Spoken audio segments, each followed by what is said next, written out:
So guys, now you know that being dramatic, a little dramatic is good for your health and your partner, because then it helps you open up. It helps you have these petty fights. Yeah, which because are sometimes important. they're important. They contribute to your well-being. Yeah. I think when we talk about mental health, we should be able to create this kind of awareness of being dramatic sometimes. I like that. As a coping mechanism. As a coping mechanism, as in not the extreme dramatic, but the dramatic of block someone a little bit. Blocking is that. It's not extreme, Kali, for just a little bit. You know, put a pause. Say, my friend, this is my phone. Stop disturbing me. Okay. I hope it will cause more problems. She gave us. But it's important, even in relationships. You know, if you like emojis and this person is greeting you with good morning, you can be like, good morning, who? You're supposed to say good morning, baby. Or good morning, something. Honey. You know? So that drama is or sometimes important. you just tell them, okay. Yeah, you respond with that is an emotional outlet. Yes. As in, I have let you know I am not fine. So deal with it. That's it. Instead of pretending and saying, everything is okay. No, everything is not okay. Say it. Because some of these people, if they had actually mentioned to someone, maybe they have a girlfriend somewhere or a wife somewhere, because even women have done weird things, but maybe you talk to your to your man and tell them, you know, this is what I'm going through. But sometimes we don't want to acknowledge what we are going through, because we don't want to tell it to other people. But when someone tells it to you, just imagine if one of the guys had told the wife, and the wife is like, baby, we are going to be fine. Because some women keep some money. So it's possible she had some car, 300K somewhere, or 200K, because she knows maybe she has to give birth, or she needs some of these things, and but maybe she's like, you know, God will make her way. Let's hold hands women and pray. Understand? Like, do they understand? Because one of the mottos nowadays is do not understand as a woman. That what? Do not understand. Do not understand? Yes. Women are telling other women to not understand. Because the more you understand, actually there is a lady who is not understanding and they're providing for her. So? She just chose to say, I will not understand. I will not understand. So provide. So provide. Then the ones that are too understanding, they're being left. And they are... Yes.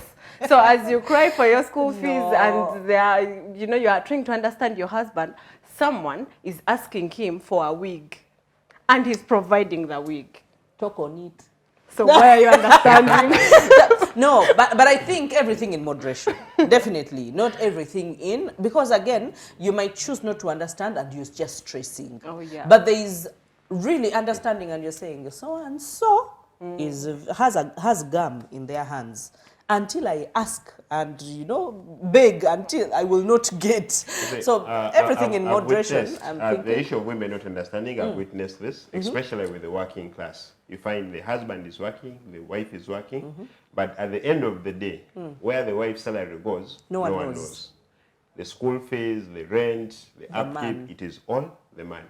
But you know that we have differing stories. Because again, there's a woman who will tell you, we both work, but I don't know where the man's money goes. So the woman actually takes care of the bills, pays rent, takes care of the children. So that means we have both people at different spectrums. You know what they usually say? When you do something once as a woman at home, you will forever do it. You will forever do it. Thereby sauce, you will buy it every day. Thank you. At times, these are conversations people need to have. I know, first, I know. Yeah. What do you want? Do you want 50-50? Am I the man who's going to take care of everything? Because a woman might work, but when she doesn't want to share bills, it's also there. Yes. And I have also learned that just because a woman does not want to share the bills does not make her a gold digger. Or a bad person. Or a bad person. And a man who wants 50-50 doesn't make it bad. It does not a bad man. We just want different things. Yeah. And guess what? So agree. Yes. And find a middle line. And we all have partners. And if you can't manage, walk away. Thank you. Okay. Why don't you walk away? Let me give you this scenario. We are both working. Yes? I pay the bills, I pay the school fees and each and everything. Where you put your money, I don't know. Then after maybe 2 years, you take me a surprise, maybe on your birthday, you go and show me a house that you've built with your money. Like, as a man, how do you think I would take it? Of course not good. Why not good? Not good. Like, You have not told me anything. You we are both a working. wife. We okay? You're a wife. So you're living your own secret life of building. You build without me. And meanwhile, this person is breaking with the bills, and then all of a sudden, surprise, honey, I built an apartment. Wait. I'll ask myself, why are you telling me now? Why didn't you tell me when you were buying the land? Didn't you see Salvador when the wife gifted him a what land title? He was happy. Now, different scenarios, my friend, different scenarios. I want you to look at this, and I'm so glad you brought that up. As in, you have been here dying with the bills, and this person even wants you to buy salt. Like, literally, you don't see where their money is Even going. the money for hair, nails, everything I provide. And then surprise me. Yes, the surprise. That means they apologize in their heart. They're like, oh, Not I've been hiding. No, this person was making it intentional To do what? To build a house for the family. But no, they're not giving it to him. It is They are saying, my house. my house. Yeah, I built my house somewhere. So why is it again a surprise on your birthday? Like No, on her birthday. She's saying saying herself. Self-love. Yeah. She loved herself too much and built herself a house. Did that person love you? So now you see where that haunts. But, you know? Me, I think those are conversations really people need to have. They need to be honest. Either maybe you get an account where you're like, we might not kugata everything. I'll have my money, especially. Then we can have a joint pool. Yes, and we can from which to take care of the family. Yeah. But you realize that is a sane conversation that has to happen between two sane and willing people. But sometimes one person is usually not willing to have that kind of conversation. Yeah, because when at times women bring financial conversations, maybe in dating, then you're a gold digger, then why are you asking about money? Be a gold digger, but bring up the conversation anyway and be understood so that you don't say I do to something you don't understand. Because when you say I do to a man, you don't just say I do to this body. You say I do to his money, you say I do to his whatever, kwara also, and all the baggage. You say I do to everything. So if he's a weak person, you're saying yes to his weaknesses. If he's doing something you don't like, you're saying yes to being strong along. Yeah. So what are you saying? Yes, I do too. So have those tough conversations. So now, those are underlying stresses that, by the way, are causing a lot when you hear women that are slaughtering men in their sleep, and you hear women that are battering their children, and men that are also practicing domestic violence, and women vice versa. You realize that a lot of those conflicts, unresolved conflicts, and then the lack of open conversations to come to a middle ground or to opt out. Because some women are not given, or some men are not given a chance to say, this is not something I like. But they're supposed to kuguma. Like, where are you going as women? Kukuguma where? Wherever you are, whether your relationships or what, you're supposed to be there as you die. The society. Because I'm going to get out of the relationship. And that is why exactly you're bringing us to this kind of conversation where we're talking about violence. Yeah. Because when someone kuguma, there is a particular level where you're going to break, like it or not. So when you break and you've been shouldering a lot, how much explosion is going to happen? Yeah. It's possible you will self-harm, it's possible you will harm another person, or it's possible you'll actually lock up your world and you will never experience happiness again. Again, yeah. By the way, I have a personal experience whereby towards graduation, I sat with my dad and he's like, son, you're my first son. After graduation, you have up to 6 months. You're a man. You have to leave my home and you start your own life. They gave you a long time. 6 months, the whole 6 months. No, it's 6 months. Now, you wait until the economy. I had a cousin. Yes, I have an elder cousin, my niece. No, actually, no, she's a cousin, not a niece. Well, dad was paying for her. I remember. The same dad? My dad, yes. Okay. Like I'm the firstborn home. Okay, but the other one is older than you. The other one is older than me. But they were paying for them as well. Yeah. So now, for on her graduation, I remembered very, very well his words. My daughter, my home is here for you. You will leave when you're ready. So now I started reflecting. Me, I am the true blood. 6 months. mine is 6 months, but the other one Forever. until when you're ready. That thing tortured me. I would love sit that. there, I begin imagining my own father. Now, I even went and asked Mom, what is your take? Of course, they said, no, you see, the parents, we love you equally, don't worry, just to make you what? To become a little bit, you mature very fast and you start thinking for yourself outside the box. Not until when I talked to one of my elder uncles, he told me, no, my son, that didn't mean those things. You know, those things are just to make you mature up and you take up responsibilities very, very fast. So had I not opened up to somebody, you'd have hated your own father. I would have hated my own father. And you'd have hated your cousin. And my cousin as well. So I would just feel like, I think this people have come, they have taken love away from us and that kind of thing. But of course, opening up is good. It but helps. To whom do you open up is also the other question. Find clarity and find clarity from the right person. True. Because if you had gone to another auntie, maybe who had also issues with your father, say, but that was like that, he meant it. You know, things happen in families like that. But again, that is a source of stress as well, because there are those that it wasn't a joke. Maybe yours was a joke, but I know someone, and a boy or a guy that was told the same thing, and it wasn't a joke. The mother was like, don't come back home.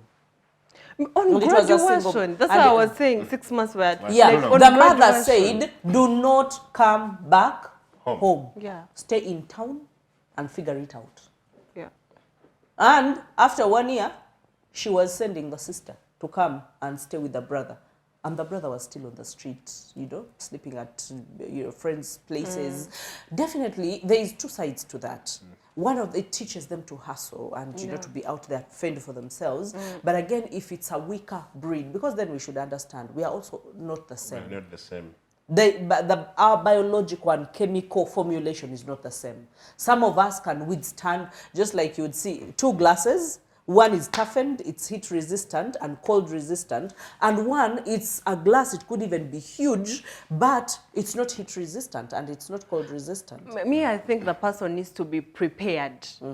Don't wait for graduation to break the news that actually after here, do not come back. But start preparing them. That what? Right from Form 6.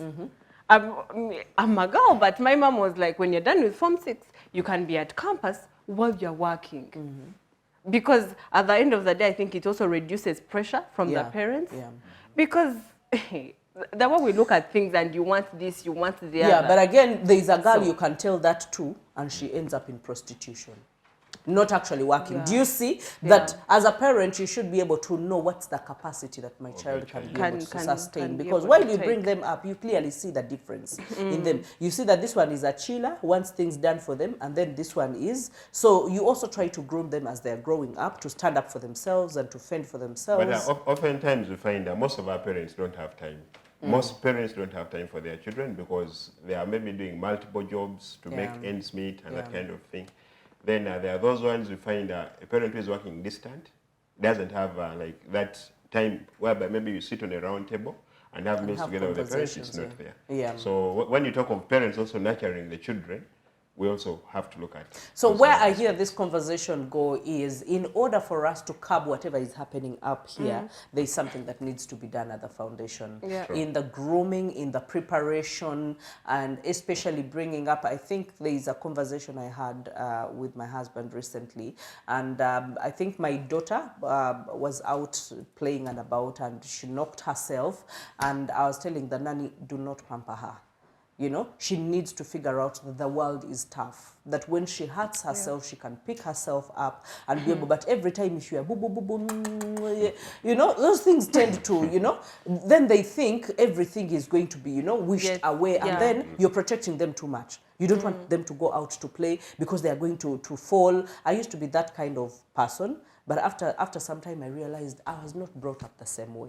I was not given a safe environment where everything was cushioned. Smanyi cover the plugs. Ate cover what smanyi, the house must be, you know, child friendly. I know that is Western culture, and I know that it's good to keep our children safe. But again, keeping them too safe also harbors them from being normal children and growing up problem solving as children. So I think problem solving is another thing that we really need to teach our children while growing up, and not just the young ones, even the older ones. And definitely it comes from down.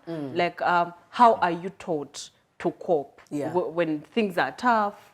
As a child, have you been told that actually you come and you share with people that mommy or daddy, this and this happened, and they can listen to you? Yeah, and it is not okay.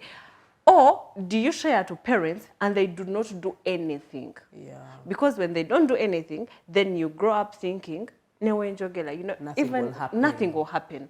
So that is how people end up bottling them. Yeah. So they be like, when something is not doing fine, I'm going to decide what I'm going to do. And at that point, if the decision is the wrong one, that is why we end up seeing the violences. But maybe if they were told that you can do this and the other, they would opt for something else. And the results would speak up. And the results would be better. So parents have something to do, but I have come to understand that we cannot always keep blaming our parents. Yeah. They did all they could with what they had. And what they knew. But since now you as a person, you know better, can you do better? Take care of yourself. Stop being dramatic. Yes. The drama, which is good. I know. So and do some self-awareness. You know, people really do not know themselves. That people don't like self-awareness.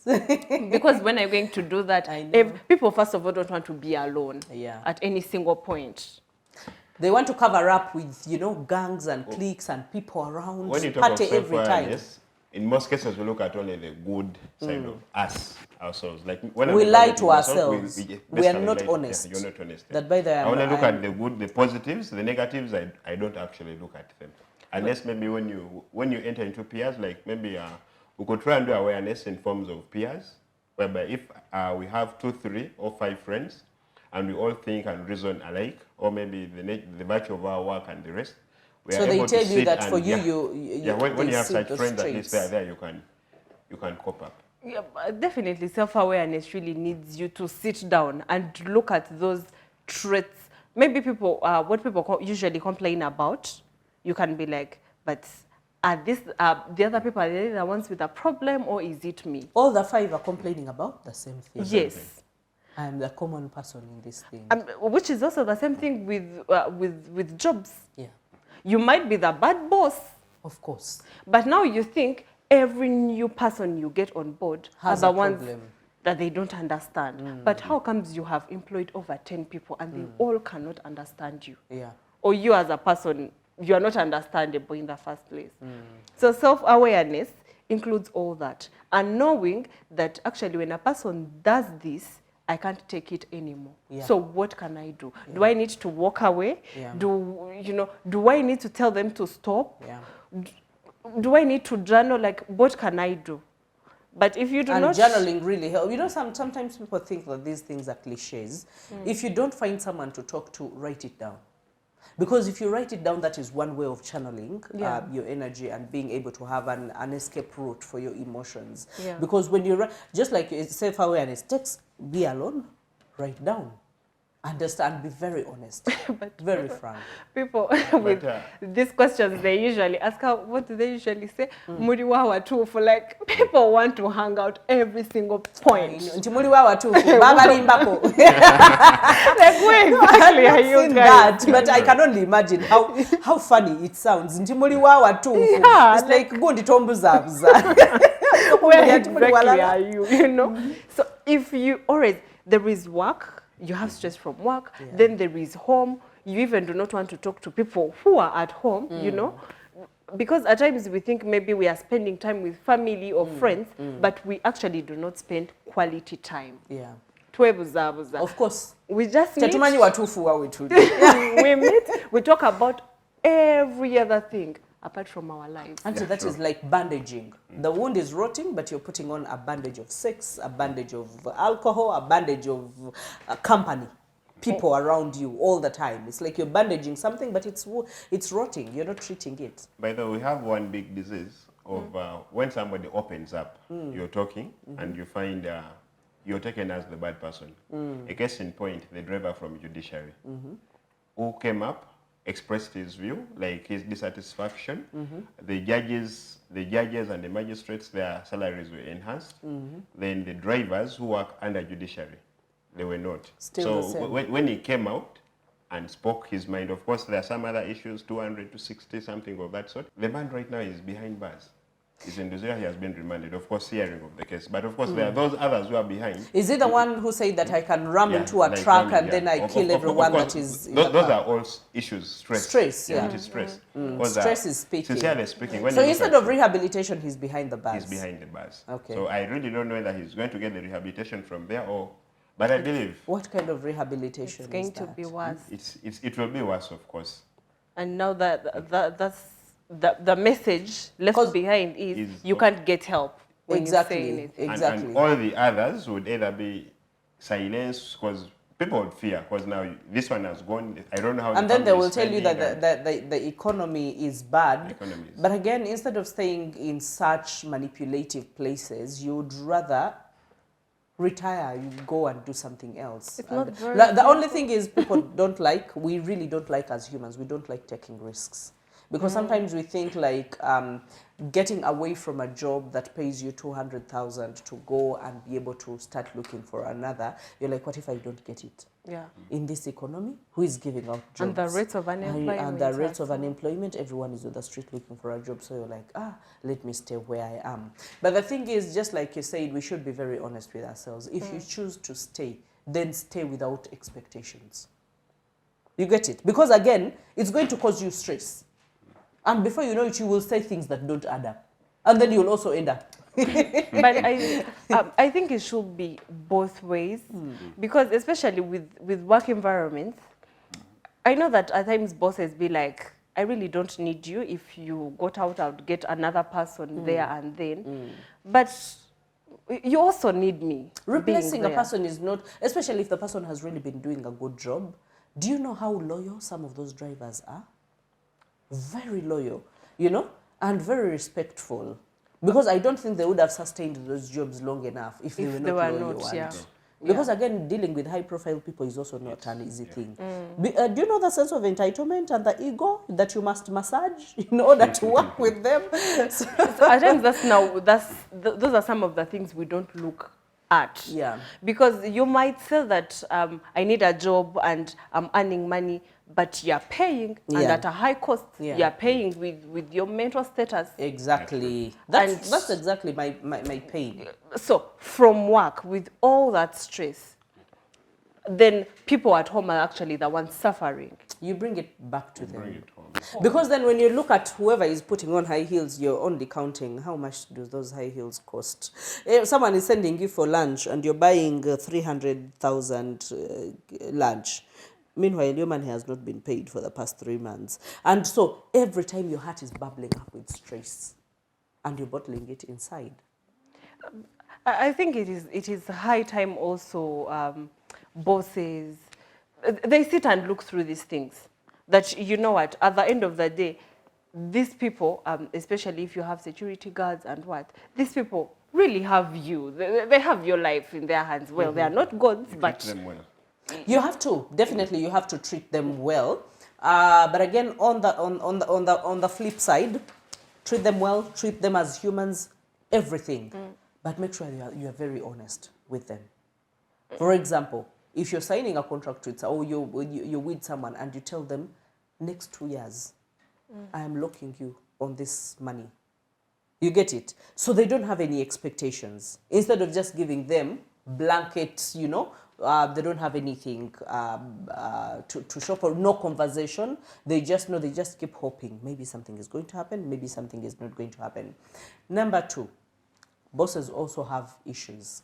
Now, by bosses, you know, when we say, government has money, I'm not going to talk about the side of the government because I'm not the government. I don't know who the government is. I have failed to know clearly who government is. It is us. If you We are sorry. but me, I'm not involved. You better say No, I am not. Yes, your and I government. pay taxes. Maybe I should ask where my taxes are going. But sometimes when it comes to, because it's not only just the security guards, I think the stress comes back to our workplaces. The stress comes to every work area. Yeah. Whether Even at our you're a road cleaner, whether you are a receptionist, whether you whatever it is, and you realize that most of the private companies, they will say, you know what, the economy is hitting everywhere. So that means some people are actually cutting off budgets, reshuffling, and doing all those things. So that means when someone owns up their life and they're like, my life is my responsibility, I'm not going to dump it into the hands of another person. So when I see that the conditions are not favorable, I'll try to negotiate. If my negotiations do not progress, then I will make a decision that supports me and my mental health, and I am not going to trade my mental health for anything else.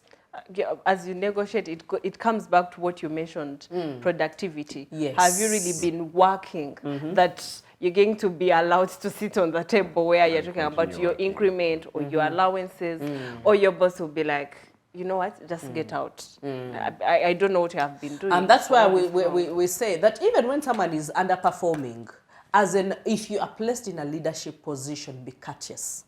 If you're placed in a leadership position, have empathy. You get it? As in, listen to people. Even when there is nothing you're going to do about their issues, clearly, you tell them that this is where we are. We are at our wits' end. Explain to them. It doesn't cost you anything, and it doesn't make you any lesser of a person. But we have so many people in leadership positions, but they behave like monkeys on trees. Like, guys, we are leaving this place. Your last remark. What I wanted to say is, I think it's very important for workplaces to acknowledge that even when people are at work, because that's where we spend most of our time, and we know that over like 60% of people, all our time is at work. Surprisingly, 15% are most likely to have mental challenges from work, and that is really a very big number. So I think we need to make it. It's at 16%. 15%. 15. But that was by 2019. Right now it's at 87 plus. It must be. You can imagine. Do you know how work can stress and how work-related things can stress? So I think it's now very important for maybe human resource or the managers to be trained, in mental health, or have someone come at your offices, come at your companies to talk to you people. And let them open up. Don't be there looking at people while they're asking questions. That is why when I go to companies, I tell people, write them anonymously. And sometimes the directors will move out because like everything will be a nail on their heads. But allow them to breathe and speak up and then be able to find the help that they can. Bring counselors and coaches, to those working places for them. Have a good culture. We should be out of here. Samuel is not giving us his last remark. Samuel, just wave at us. Oh, God. Our time is fast spent. We love you guys. So there you had it, okay?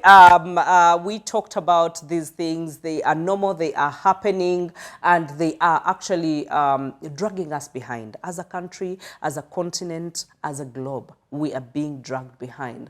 And the only question I keep asking myself, is this about to end, or we're just flaming it and setting it ablaze? Because we are grooming children with a sense of entitlement, and the things that are happening are unresolved. Communication is worsening. People are becoming more isolated and back into their gadgets, and we just don't know how to deal with fellow human beings. So you realize that the problems are just starting, and I hope that you and I can be the start of that solution. And I hope that from this conversation you've picked one or two things that you can be able to actually help yourself with, or help the people around you, so that we can avoid the flaming and setting ablaze of this generation. We need each other.